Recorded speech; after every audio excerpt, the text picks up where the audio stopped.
Assalamualaikum warahmatullahi wabarakatuh. Baik, kita lanjutkan materi kita terkait demokrasi dalam submateri sumber historis, sosiologis, dan politik tentang demokrasi yang bersumber dari Pancasila. Nah, ada tiga sumber yang menghidupkan cita-cita demokrasi dalam kalbu bangsa Indonesia. Yang pertama, tradisi kolektivisme dari permusyawaratan desa. Yang kedua, ajaran Islam yang menuntut kebenaran dan keadilan ilahi dalam masyarakat serta persaudaraan antar manusia sebagai makhluk Tuhan. Yang ketiga, paham sosialis barat yang menarik perhatian para pemimpin pergerakan kebangsaan karena dasar-dasar perikemanusiaan yang dibelanya dan menjadi tujuannya. Ya, ada tiga sumber historisnya, sosiologis, dan politisnya demokrasi Indonesia yang bersumber dari Pancasila. Nah, yang pertama dari demokrasi desa. Jadi demokrasi desa sudah berkembang dari dulu. Sejak masyarakat Nusantara ini mendiami dari Sabang sampai Merauke. Jadi demokrasi yang diformulasikan sebagai pemerintahan dari rakyat, oleh rakyat, dan untuk rakyat merupakan fenomena baru bagi Indonesia ketika merdeka. Jadi kerajaan-kerajaan pra-Indonesia itu adalah kerajaan-kerajaan feodal yang dikuasai oleh raja-raja autokrat, ya. Akan tetapi sebenarnya nilai-nilai demokrasi dalam taraf tertentu itu sudah berkembang dalam budaya Nusantara kita. Dipraktekkan setidaknya dalam unit-unit politik terkecil seperti desa di Jawa, nagari di Sumatera, dan Banjar di Bali. Nah, kemudian kalau kita mau melihat secara lebih detail lagi, bahwa paham kedaulatan rakyat itu sebenarnya sudah tumbuh sejak lama di Nusantara. Misalnya di Minangkabau misalnya, ya, pada abad ke-14 sampai 15.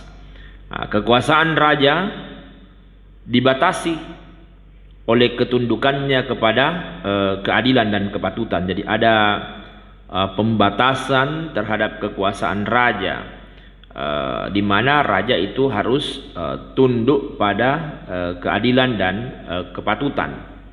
Nah, ada istilah yang cukup terkenal pada masa itu. Dia mengatakan begini: rakyat beraja pada penghulu, penghulu beraja pada mufakat, dan mufakat beraja pada alur dan patut. Dengan demikian, jadi raja dalam kultur Minangkabau itu ada pada alur logika dan patut, keadilan. Nah, alur dan patutlah yang menjadi pemutus terakhir sehingga keputusan seorang raja itu akan ditolak apabila bertentangan dengan akal sehat dan prinsip-prinsip keadilan. Nah, ini sudah menunjukkan nilai demokrasi. Karena apa? Sudah ada perhatian terhadap hak-hak rakyat di situ. Kemudian yang kedua adalah tradisi demokrasi asli Nusantara itu tetap bertahan sekalipun di bawah kekuasaan feodalisme raja-raja Nusantara.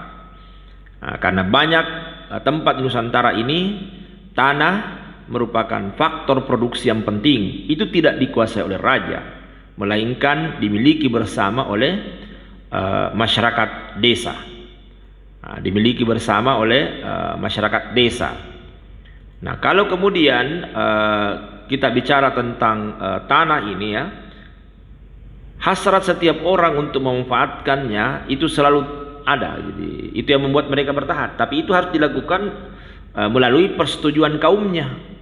Jadi harus ada persetujuan dari kaumnya, dari masyarakat itu untuk penggunaan atau pemanfaatannya.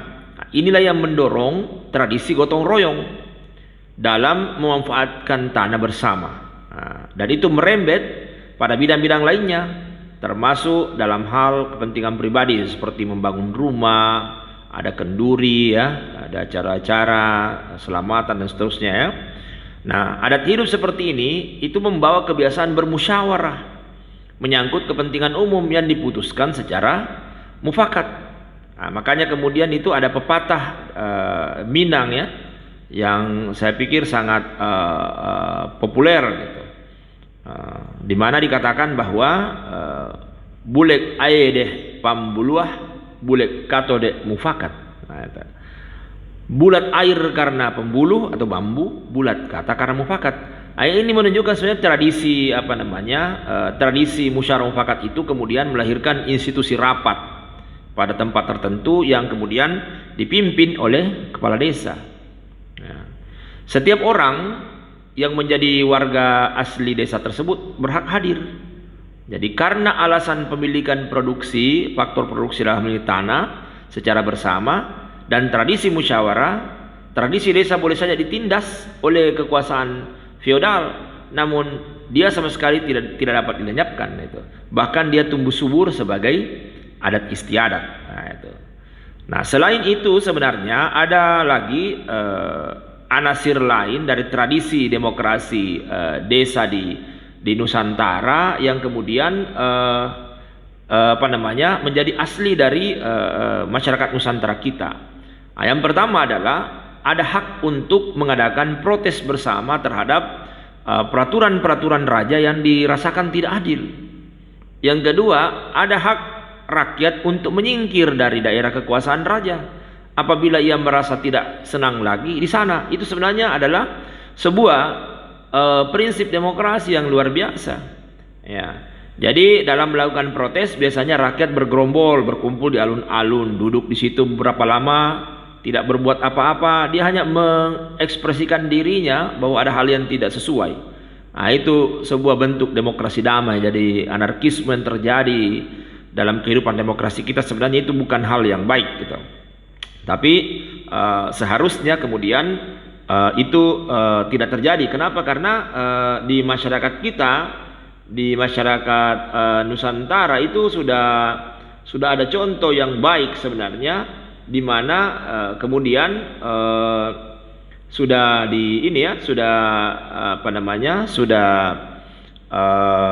ada contoh tentang demokrasi damai itu, demonstrasi damai itu, bagaimana dia duduk bergerombol di alun-alun dan kemudian dia tidak memiliki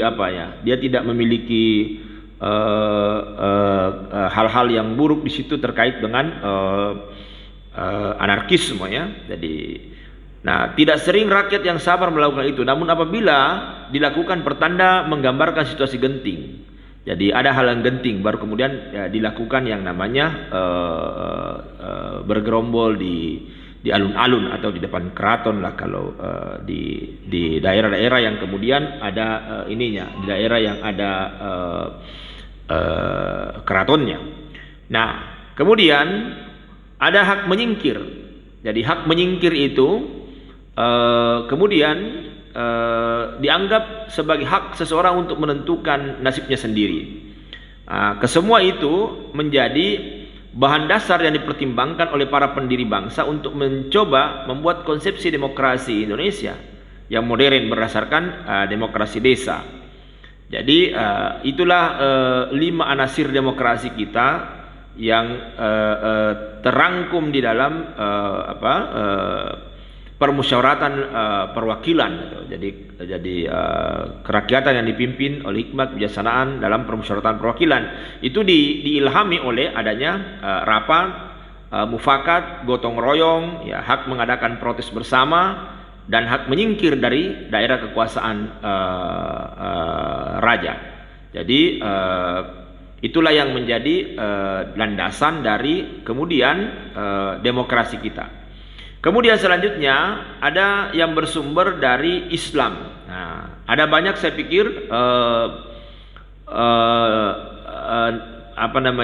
nilai-nilai agama dari agama yang lain yang kemudian bisa mencerminkan tentang demokrasi. Tapi kalau kita bicara tentang Islam dalam konteks demokrasi ini, bahwa itu sebenarnya berakar pada atau bersumber pada akar teologisnya. Ya, inti dari keyakinan Islam itu adalah pengakuan terhadap Tuhan Yang Maha Esa, yaitu tauhid, itu monoteisme. Nah, dalam keyakinan ini hanya Tuhanlah satu-satunya wujud yang pasti. Yang lain itu nisbi belaka. Artinya apa? Bahwa semua bentuk pengaturan hidup sosial manusia melahirkan kuasa mutlak itu bertentangan dengan jiwa tauhid. Bagaimana Fir'aun misalnya dalam kisah dalam konteks agama Islam ya, memiliki kekuasaan yang absolut yang kemudian tidak mengindahkan hak-hak rakyat. Nah, itu yang akhirnya kemudian melahirkan bencana besar dan dikenang sebagai sebuah kemungkaran. Jadi dalam konteks Islam tidak boleh ada manusia yang akhirnya memiliki keabsolutan di dalam kemudian hidup bernegara. Tapi yang memiliki itu kan Tuhan. Kalaupun manusia memilikinya, maka dia dia diberikan kewenangan itu oleh kaumnya, oleh masyarakatnya, oleh rakyatnya, ya. Jadi saya pikir itulah stimulus Islam di dalam demokrasi kita.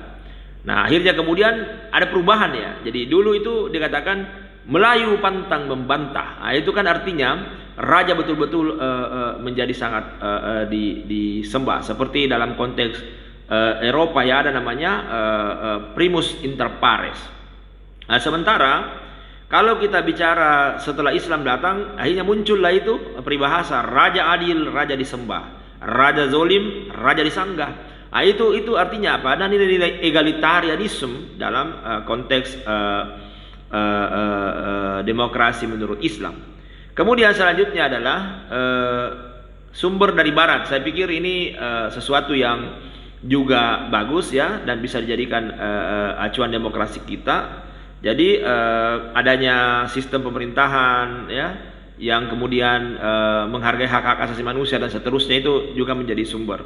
Silakan cari tahu tentang sumber-sumber sejarah yang lain. Jadi ya diharapkan nanti mahasiswa silakan Anda mendiskusikan identifikasi pelaksanaan atau nilai demokrasi menurut suku bangsa budaya tertentu, bagaimana menurut agama dan kepercayaan tertentu. Baik, saya pikir cukup hari ini. Terima kasih. Assalamualaikum warahmatullahi wabarakatuh.